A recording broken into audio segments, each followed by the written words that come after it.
Thanks for tuning in and welcome to this week's review of Hot Rod starring Andy Samberg.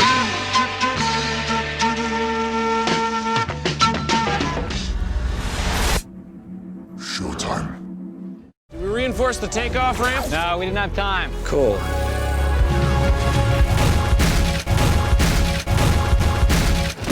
You're a terrible stuntman. What? You're a terrible stuntman. I'm just kidding. I can hear you. It was just really mean. I don't even know where to start with this movie. What I just showed you was all the funny parts, and it was all from the trailer. I was almost tempted to say nothing and just leave a rating.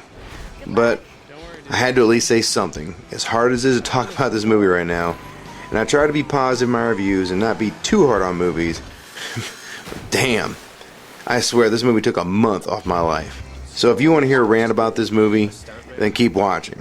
If not, I think you pretty much know the road this one's going to go down, so there's no need to stick around any further. And look, we've all seen some pretty bad movies in the past. Ishtar, Gigli, The Island of Dr. Moreau, they all come to mind when thinking horrible movies. At least 6 people walked out of the theater during this movie, all within the first 40 minutes. If you played this over and over on a loop, it could be kind of like an Iron Man contest to see who had the will to stay in their seats longer than the next guy. Maybe it could be on like the next Survivor. Yeah, I don't envy many people in life, or any people in life actually, but this is one of the few times that I really wanted to be one of those people that was leaving the theater. It was that bad. And I'm sure some people are going to like this movie, and I have no idea why, but some people will. And I've only walked out of a theater once in my life, and tonight would have been twice if I was not doing these reviews on YouTube. And don't even ask me the other time, because I think I actually successfully blocked it out of my mind like it was some sort of childhood trauma.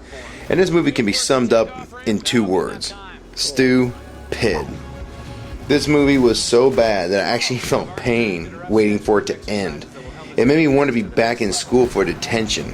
I wish I was watching the second hand of the clock go round and round and round while doing nothing but stare at it for hour after hour. That's what it felt like waiting for this movie to end. I would rather change 20 babies' diapers while getting a root canal to see this movie again. It made kicking an old school look like Citizen Kane.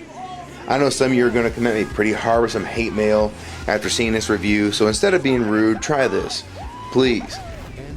Tell me why some of you actually like this movie, because I'm dying to know. I just don't get how this really could be funny to anyone. I just don't get it. Sure, this is somewhat of an offshoot of the Will Ferrell type movie that has a real goofy, moronic sense of humor, but at least with his films, I do actually have some fun. Imagine you're walking through an arcade, a dollar arcade, and you see the preview of a game, and you decide to put $1 in it. And it just opens a screen, and it says, "Thank you, please play again." That would probably best describe my feelings on this movie. I felt like I just flat out got hot robbed. The only difference is that with a game, I could just leave immediately.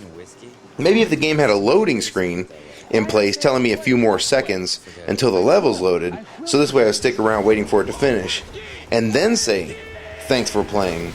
Now that would be more equivalent to how I felt after this movie, if the load time was, say, about an hour and a half long. What this movie managed to do was take things from the pop culture era of the 70s and 80s, completely remove all traces of humor and originality, and barf it onto a film reel.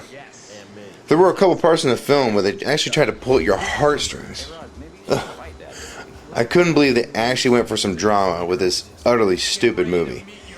So if you're on the fence on this one, don't see it. It will be out on video in like 3 weeks. And trust me, it won't be long for this one to be at your local Blockbuster. All you need to do is watch the trailer and you're home. And believe me, all the best stuff is in there. I had about 2 chuckles at most. But if you have to look at a train wreck as you drive by it, or you're just interested in listening to a full soundtrack from the music group Europe throughout this entire movie, then my friends, this is your film. If not, then you really don't need to bother. For my overall rating, give Hot Rod 0 stars. What the hell?